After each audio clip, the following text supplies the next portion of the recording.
Belum 1 bulan diperbaiki, Jalan Sultan Mansur kembali alami kerusakan.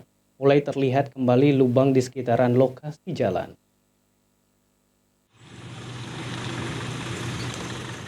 Belum 1 bulan diperbaiki oleh pemerintah Kota Palembang, Jalan Sultan Mansur yang berada di Kelurahan 32 Ilir, Kecamatan Ilir Barat 2, kembali alami kerusakan.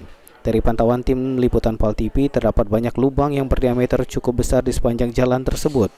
Selain itu, kondisi jalan juga berlubang. Salah satu warga, Agustin, mengatakan penyebab jalan kembali rusak karena banyak pengendara yang melintas, ditambah dengan truk tonase besar. Selain itu juga saluran air di sekitar jalan jadi salah satu penyebab jalan kembali rusak.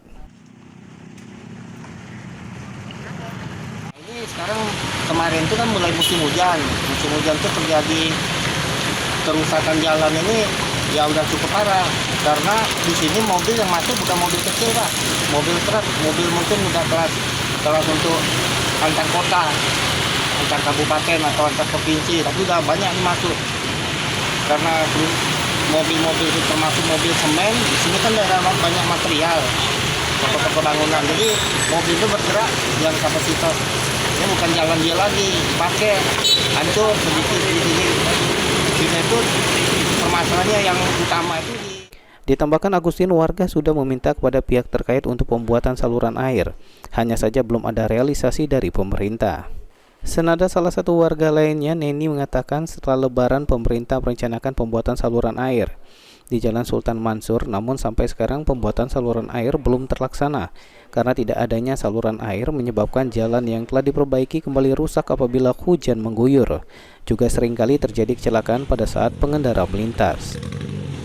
Kemarin sempat rusak lagi Pak, masalahnya memang katanya kemarin kan habis lebaran kan mau dibikin saluran air, nah tapi sampai sekarang belum dibikin juga gitu. Otomatis pas yang jalan yang bener kemarin rusak lagi kalau pas hujan karena udah nggak ada pembuangan airnya. Nah terus yang kemarin ini juga ya ada yang pembuangan air sosial pas di lubang itu lah Pak. Nah jadi kemana kemarin ada Pak, kalau bisa jalan ini diperbaiki lah, dibuat saluran airnya, nah jadi tidak rusak lagi. Terus yang mobil-mobil rusak kan lewat sini kan, otomatis kan jalan jadi rusak. Neni berharap kepada pemerintah untuk segera memperbaiki jalan untuk mengurangi kecelakaan dan membuat saluran air agar tidak menyebabkan kerusakan pada jalan. Ilham Wahyudi, PAL TV.